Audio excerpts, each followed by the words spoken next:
Hello everyone. So dear students, previous lecture में हम लोगों ने देखा था सिग्निफिकेंट फिगर्स के बारे में। मैंने आपको बताया था कि थोड़ा सा और हम लोग इसको डिटेल में देखेंगे significant figure. Okay, one more thing I am going to tell you कि आपको ये जो टॉपिक है significant figure, that is there in your physics also. तो फिजिक्स में जो है आप लोगों को ये सेम सिग्निफिकेंट फिगर के जो नोट्स है ये आपको फिजिक्स में भी नोट डाउन करना है। ओके, तो सिग्निफिकेंट फिगर जो टॉपिक है केमिस्ट्री में भी है, फिजिक्स में भी है, क्योंकि ये दोनों ही टॉपिक जो रहते हैं ये दोनों ही सब्जेक्ट में सेम टॉपिक है। तो आप लोगों को अलग से फिजिक्स में इसको नहीं पढ़ाया जाएगा। The same topic you are going to note down in your physics notebook also. Okay, चलिए। तो बच्चों कल हम लोगों ने देखा था कि किसी भी डिजिट में, किसी भी कैलकुलेशन में टोटल सिग्निफिकेंट फिगर कितने होते हैं उसको फाइंड आउट करने के लिए हम लोगों ने कुछ रूल्स देखे थे, और वो रूल्स हमको बहुत अच्छे से क्लियर हो गए थे। जो मैंने बताया था कि सारे नॉन जीरो डिजिट सिग्निफिकेंट होंगे, नॉन जीरो के बाद में जीरो आने वाले सारे सिग्निफिकेंट होंगे, नॉन जीरो के पहले वाले जीरो सारे नॉट सिग्निफिकेंट होंगे। तो ये कुछ रूल्स जो थे हम लोगों ने देख लिए थे। आज हम लोग थोड़ा सा और आगे बढ़ते हैं। आज हमको सीखना है रिटेंशन ऑफ सिग्निफिकेंट फिगर, मतलब कि इनका राउंडिंग ऑफ। क्या सीखना है? Rounding off. एक्चुअली आपको जो क्वेश्चंस आते हैं वो क्या आता है कि सपोज करो आपको दे दिया 5.3492231, बट आपको बोला है कि आप इस ये जो पूरी इतनी बड़ी वैल्यू आई है इसको सिर्फ दो सिग्निफिकेंट फिगर तक बताओ या तीन सिग्निफिकेंट फिगर तक बताओ। तब वहां पर आपको जिस चीज की रिक्वायरमेंट होती है वो होता है राउंडिंग ऑफ। अगर आपको राउंडिंग ऑफ करना आएगा तभी आप लोगों को क्या समझ में आएगा कि किस तरीके से सिग्निफिकेंट फिगर जो है वो हम लोग उस तरीके से एक्सप्रेस कर सकते हैं। तो इसके लिए कुछ रूल्स होते हैं, रूल्स हम लोगों को देखना है। तो पहला रूल है कि जैसे सपोज करिए, मैं क्या इसी से बता रही हूँ कि सपोज करो 1.386 है, मैंने इसमें बोला है कि मुझे सिर्फ तीन सिग्निफिकेंट फिगर चाहिए, तो मैं सिर्फ लूंगी कहाँ तक? 1.38 तक। लेकिन मेरे को लेना कहाँ तक है? 1.38 तक, क्योंकि मैंने पहले ही बोल दिया है कि मुझे सिर्फ तीन सिग्निफिकेंट फिगर ही इसमें चाहिए, तो मुझे 1.38 तक लेना है। लेकिन इस 8 के बाद वाली डिजिट क्योंकि 5 से ज्यादा होती है, हमको चाहिए सिर्फ 8 तक, हमको सिर्फ यहीं तक रिटेन करना है। इस फैक्ट जिस डिजिट को रिटेन करना है उसके बाद वाली डिजिट अगर मोर देन 5 होती है तो जिस डिजिट को रिटेन करना है हमको 8 तक चाहिए था, तो इस 8 में मैं क्या कर दूंगी? +1। क्यों +1 करूंगी? क्योंकि इस 8 के बाद में आने वाले डिजिट जो है वो मोर देन 5 है। ये पहला रूल है। तो रूल क्या है?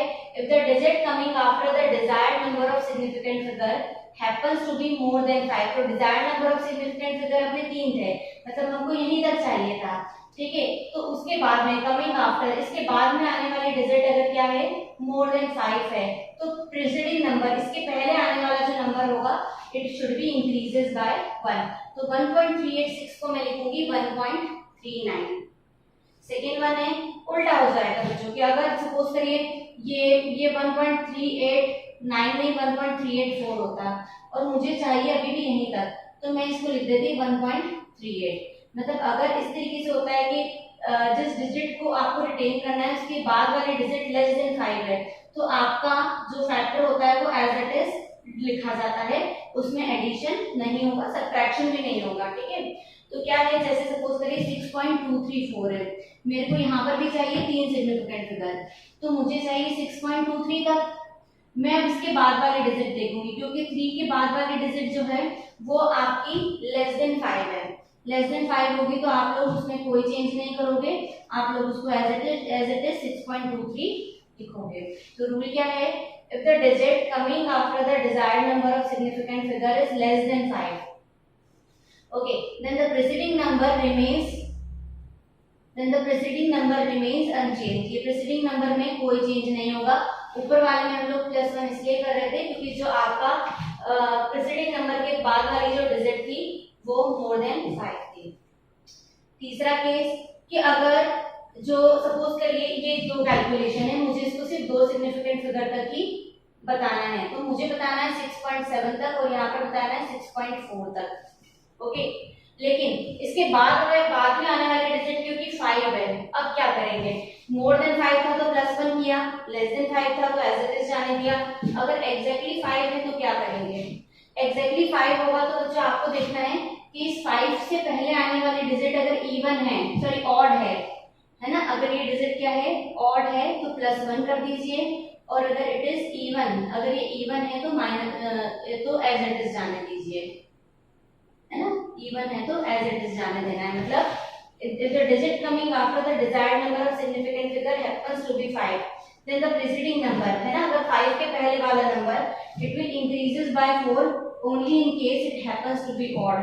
अगर ये नंबर ऑड होगा तभी इसमें +1 होगा, और अगर इवन होगा, है ना, in case of even number the preceding number remain unchanged, तो वो चेंज आपका नहीं होगा। ओके, तो बच्चों देखो इसको थोड़ा सा हम लोग एक एग्जांपल से समझते हैं। हमारे पास ये 4 एग्जांपल हैं, 8.312, 8.316, 8.375, 8.365। मैंने इसमें बोला है कि आपको इसको 3 सिग्निफिकेंट फिगर तक एक्सप्रेस करना है, मतलब मुझे सिर्फ एक्सप्रेस 8.31, 8.31, 8.37, 8.36 करना है, लेकिन राउंडिंग ऑफ के साथ में। तो देखते हैं बच्चों, 8.31, इस 1 के बाद वाली जो डिजिट है लेस देन 5 है तो एज इट इज, इस 8.31 के बाद वाली डिजिट मोर देन 5 है तो +1 कर देंगे, 8.32, 8.375, यहाँ पर 8.365। तो बच्चों हमको 8.37, 8.36 तक चाहिए, क्योंकि 7 जो ऑड है, 7 ऑड है इसलिए 8.38 हो गया, और 6 इवन है तो ये एज इट इज आ जाएगा 8.36। इसका क्या मतलब है कि यहाँ पर अगर आप लोग देखें 8.312 तो रूल नंबर 2 लग रहा है, लेस देन 5 वाला। 8.316 देखें तो रूल नंबर 1 लग रहा है। 8.375 देखें तो रूल नंबर 3 लग रहा है, कौन सा वाला, ऑड वाला। ऑड और इवन रूल है उसमें दो। और 8.365 देखें तो उसमें भी रूल 3 लग रहा है, कौन सा वाला, इवन वाला ना, यहाँ सॉरी यहाँ इवन वाला और यहाँ ऑड वाला, है ना, दो रूल्स लग रहे हैं। अब ऐसे ही क्वेश्चन जो है बच्चों आपको एग्जाम में पूछे जाते हैं, 1 मार्क 2 मार्क में इस टाइप के क्वेश्चन आ जाते हैं। क्वेश्चन है हमारा, express the following up to 4 significant figure. आपको बताना है इसको 4 सिग्निफिकेंट फिगर तक, मतलब आपको सिर्फ यहाँ तक बताना है 5.607 तक, क्योंकि 7 के बाद में आने वाली डिजिट 8 है, मोर देन 5 है, तो ये हो जाएगा 5.608। इसको भी 4 सिग्निफिकेंट फिगर तक बताना है। 32.39 है, और 39 के बाद कुछ लिखा ही नहीं है, तो we can not do anything children, हमको इसको 32.39 ही लिखना होगा, क्योंकि टोटल 4 सिग्निफिकेंट फिगर ही है उसमें। नेक्स्ट है 0.007837, इसमें भी देखा जाए तो 4 सिग्निफिकेंट फिगर ही है, आप चाहें तो ऐसे लिख दीजिए 0.007837। अगला देखिए 60000, इसमें वैसे देखा जाए तो 5 सिग्निफिकेंट फिगर है, आपको 4 तक ही बताना है, तो आप लोग लिख सकते हो उसमें 6.000 into 10⁴, है ना। देखिए आप 1 2 3 4 4 सिग्निफिकेंट फिगर हो गए, और हमने इसको लिख दिया साइंटिफिक नोटेशन में 6.000 into 10⁴। ठीक है, नेक्स्ट देखते हैं हम लोग, 4 सिग्निफिकेंट फिगर बोला है, तो ये है 1.789 यहाँ तक आपको लेना है 4 सिग्निफिकेंट फिगर तक, इसके बाद वाली वैल्यू मोर देन 5 है, तो ये हो जाएगा 1.790, आप उसमें 1 ऐड करेंगे तो ये हो जाएगा 790 into 10⁻⁸। तो ये हम लोगों ने देखा कि कैसे हम लोग किसी भी वैल्यू को 4 सिग्निफिकेंट फिगर तक बता सकते हैं। अगला क्वेश्चन है हमारा, आपको बताना है अप टू 3 सिग्निफिकेंट फिगर, 3 तक बताना है। तो देखो बच्चों 3 में सिर्फ इतना ही आएगा ये, तो ये हो जाएगा 6.02, क्योंकि इस 2 के बाद वाली डिजिट लेस देन 5 है, इसलिए आप इसको एज इट इज लेंगे 6.02 into 10⁻23। नेक्स्ट 6000 है, तो इसको कैसे लिख सकते हैं आप लोग 6.00 into 10⁻3, है ना, 3 सिग्निफिकेंट फिगर हो गए। देन 32.36 है, आपको लेना सिर्फ यहाँ पर है 32.3 तक लेना है, 3 के बाद में आने वाले डिजिट क्योंकि 6 है, मोर देन 5 है, इसीलिए आप लोग इसको लिखेंगे 32.4। ओके, देन 5.60, ओके, देन 1.62, क्योंकि बाद में आने वाले डिजिट मोर देन 5 है, तो हो जाएगा 1.63 into 10⁴। 34.216, so that will be 34.2 only, because इसके बाद वाले डिजिट जो है वो लेस देन 5 है। 10.4 only, because इसके 4 के बाद में वाले डिजिट लेस देन 5 है, इसलिए ऐड नहीं होगा। नेक्स्ट आता है 0.04597। ओके, तो बच्चों ये हो जाएगा हमारा 0.0460, क्योंकि ये 9 है, 9 के बाद वाला डिजिट मोर देन 1 है तो यहाँ पर 1 ऐड होगा तो दैट विल बी 0.0460। देन 2808, तो आपको सिर्फ 2808 है, आपको 3 सिग्निफिकेंट फिगर तक लेना है। आप लोग लोगे इसको 280, ठीक है। तो 280 की जगह आप क्या लोगे, इसको आप ले सकते हो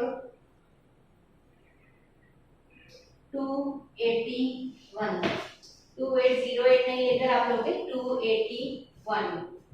नेक्स्ट देखिए, नेक्स्ट क्वेश्चन है express the following number in exponential notation, मतलब scientific notation to 3 significant figure. आपको इसको साइंटिफिक नोटेशन में भी लिखना है और 3 सिग्निफिकेंट फिगर ही बताना है। तो चलो बच्चों देखते हैं, इसमें ये हो जाएगा आपका 9.00 into 10 to the power 1 2 3 4 5 into 10 to the power 5। Next देखिए ये 3 सिग्निफिकेंट फिगर, तो ये हो जाएगा 0.00000021 की जगह 214 है ना। लेकिन आपको लिखना किसमें, इसको साइंटिफिक नोटेशन में लिखना है। तो आप लोग इसको कैसे लिखोगे, 2.14 into 10 to the power, है ना। ये हो जाएगा आपका कितना 1 2 3 4 5 6, ठीक है, 10 to the power -6। नेक्स्ट 406721, तो ये हो जाएगा 4.07, इतना इतना लेंगे हम लोग। इसके बाद वाले डिजिट क्योंकि मोर देन 5 है इसलिए 4.07 into 10 to the power 1 2 3 4 5 5। Next 0.00, तो इसको लिख सकते हैं हम लोग 1.3 तक एक्सप्रेस करना है हमको, तो 1.00 into 10 to the power 1 2 3 4 5 into 10 to the power -5। Okay, तो बच्चों ये हम लोगों ने क्या देखा है कि किस तरीके से आप सिग्निफिकेंट फिगर में राउंडिंग ऑफ करते हैं और सिग्निफिकेंट फिगर में आप लोग को up to 4 digit, up to 3 digit आप लोग सिग्निफिकेंट फिगर निकालते हैं। अब जो हम लोगों को इसमें देखना है वो देखना है कि सिग्निफिकेंट फिगर में किस तरीके से एडिशन, सब्ट्रैक्शन, मल्टीप्लिकेशन और डिवीजन किया जाता है। उसके लिए भी कुछ रूल्स होते हैं, तो that we are going to see today.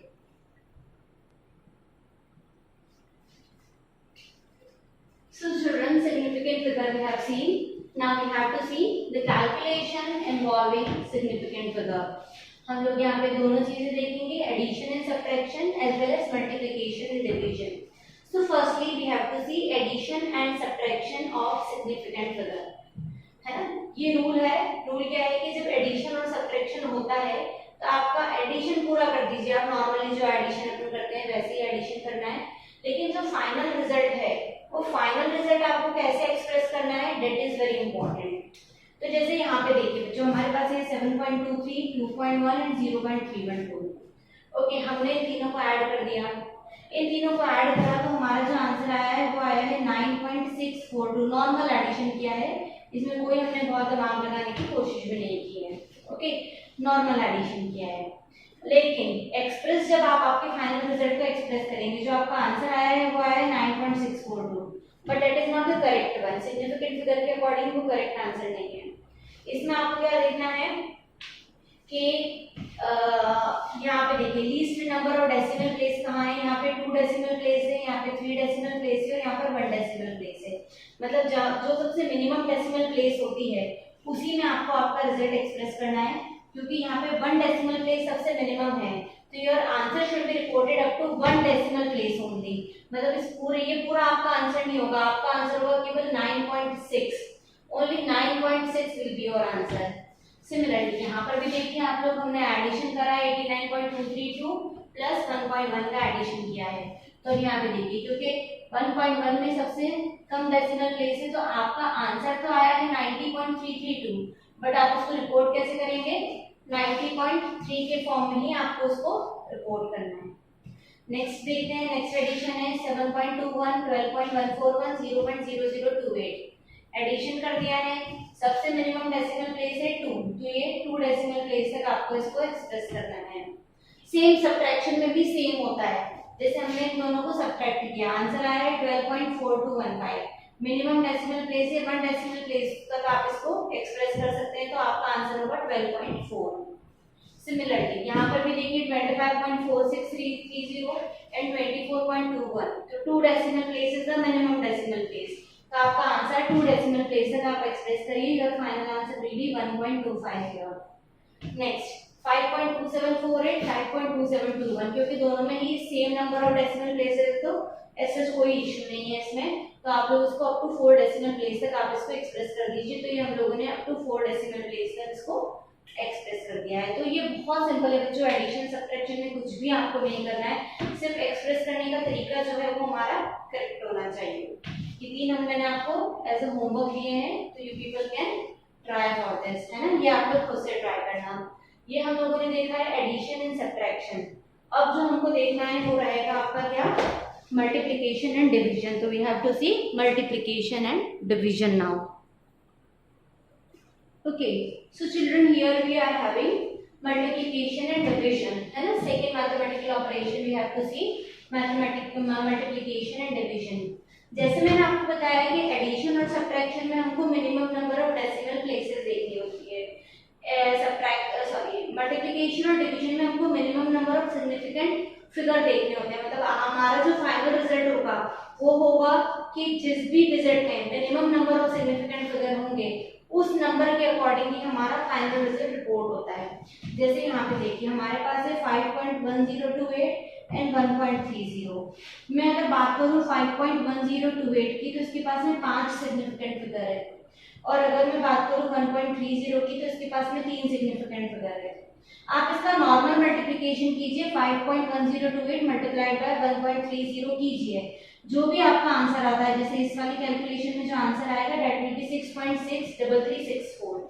But जब आप अपना फाइनल रिजल्ट रिपोर्ट करोगे तो आपका फाइनल रिजल्ट जो रहेगा वो 3 सिग्निफिकेंट फिगर में रिपोर्ट होना चाहिए, क्योंकि इन दोनों डिजिट में हमारे पास में जो मिनिमम सिग्निफिकेंट फिगर है वो है 3। ठीक है, सिमिलरली डिवीजन में भी यही चीज देखना है, इन दोनों को मैं डिवाइड करूं, लेकिन फाइनल रिजल्ट जो है, क्योंकि 5.2765 में 3 सिग्निफिकेंट फिगर है और 1.25 में सॉरी 5.2765 में 5 सिग्निफिकेंट फिगर है और 1.25 में 3 सिग्निफिकेंट फिगर है।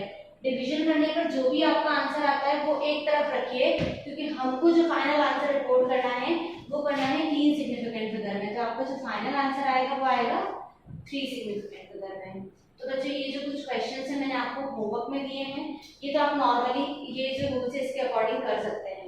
ये देखिए बच्चों, यहाँ पर मैंने थोड़े से मैथमेटिकल ऑपरेशन चेंज कर दिए हैं। कैसे चेंज कर दिए हैं, देखो इन दोनों को जब आप मल्टीप्लाई करोगे, इन दोनों को मल्टीप्लाई करके एक रिजल्ट लिखिए जो कि minimum number of significant figure में जाएगा। इनका रिजल्ट ऑफ 144.3, इन दोनों को आप ऐड कर दीजिए, एडिशन होने पर जो आंसर जाएगा वो minimum number of decimal place में जाएगा। तो इस अकॉर्डिंग आप लोग ऑपरेशंस याद रखिए कि कौन सा ऑपरेशन आप लोग परफॉर्म कर रहे हैं, और उस अकॉर्डिंग हमारा आंसर जो है वो फाइनल आप लोग जो आंसर है वो इंक्लूड करेंगे। ओके, तो ये सब जो है बच्चों this are homework for you. आप लोगों को ये खुद से आप लोग ट्राई करेंगे तो ज्यादा अच्छे से आपको सिग्निफिकेंट फिगर जो है वो समझ में आएगा। तो हम लोगों ने अब क्या देखा है, सिग्निफिकेंट फिगर पूरा हम लोग देख चुके हैं, rounding off also we have completed, report कैसे करना है वो हम लोगों ने देखा है। अपार्ट फ्रॉम दैट हम लोग एडिशन, सब्ट्रैक्शन, मल्टीप्लिकेशन, डिवीजन भी देख चुके हैं, और ये कुछ बच्चों एक्सरसाइज है जो हम लोगों ने कंप्लीट करी है। ओके, तो ये सब क्या है बच्चों, इसके कैलकुलेशन में किस तरीके से सिग्निफिकेंट फिगर का यूज होता है। तो आप लोग देखिए कि साइंटिफिक नोटेशन और सिग्निफिकेंट फिगर एक साथ चलते हैं ये दोनों। अगर आपको साइंटिफिक नोटेशन नहीं आता है तो सिग्निफिकेंट फिगर नहीं समझ पाओगे, और सिग्निफिकेंट फिगर नहीं आता है तो साइंटिफिक नोटेशन का भी कोई मतलब नहीं होता है। तो ये दोनों ही चीज आपको बहुत अच्छे से आनी चाहिए। वैसे तो मैंने आपको इतने प्रैक्टिस के क्वेश्चंस कुछ दिए ही हैं, बाकी बहुत सारे क्वेश्चंस जो है मैं ऑलरेडी करवा चुकी हूँ। अपार्ट फ्रॉम दैट बच्चों आप कोई सी भी रेफरेंस बुक यूज करिए, उसमें आप लोगों को काफी सारे क्वेश्चंस जो है वो इससे रिलेटेड मिल जाएंगे। वन मोर टाइम चिल्ड्रन, मैं एक और रिमाइंडर आपको दे रही हूँ। मैंने आपको जैसे बताया कि the same topic is there in your physics also. तो फिजिक्स में ये जो टॉपिक है बच्चों, ये पूरा की पूरा केमिस्ट्री वाला ही टॉपिक फिजिक्स में आता है। ओके, और इवन हम लोगों ने थोड़ा सा ज्यादा डिटेल में भी देखा है। तो the same topic you are going to note it down in your physics notebook also. Okay, चलिए अच्छा एक और चीज है बच्चों कि मैंने कुछ बच्चों के डाउट्स आ रहे हैं यूनिटरी मेथड में। यूनिटरी मेथड में इट्स वेरी सिंपल कि जैसे कि सपोज करो कि 4 की वैल्यू 5 है तो 6 की वैल्यू क्या होगी। जैसे x की वैल्यू बच्चे कैलकुलेट नहीं कर पा रहे तो x क्या हो जाएगा, 6 × 5/4। Like that. इसको बोलते हैं यूनिटरी मेथड, क्योंकि ये यूनिटरी मेथड में भी बच्चों को थोड़ी प्रॉब्लम आ रही है। स्टेट बोर्ड के बच्चे जो हैं वो कैलकुलेटर का यूज उनको अलाउड है, तो they can use calculator also for the difficult calculation. And don't worry about your competitive exam में हमारी कैलकुलेशन प्रैक्टिस नहीं होगी, बिकॉज कॉम्पिटिटिव एग्जाम में इतनी हार्ड कैलकुलेशंस आती ही नहीं है। सारे डेटा ऐसे रहते हैं जो इजीली कट हो जाते हैं, तो उसकी टेंशन नहीं लीजिए कि हम लोगों की कैलकुलेशन प्रैक्टिस नहीं होगी, मैथमेटिकल स्किल हमारी स्ट्रांग नहीं होगी, तो don't worry about that. Okay, similarly for some calculation CBSE students they can also use calci if the calculation is found to be very difficult for you then only। Okay, तो जो topic हमारा complete हुआ। अभी जो next videos है उसमें हम लोग देखेंगे लॉस से हम लोग देखेंगे कुछ लॉस है आपको इस चैप्टर में, and after that we will try to finish our chapter. Thank you so much.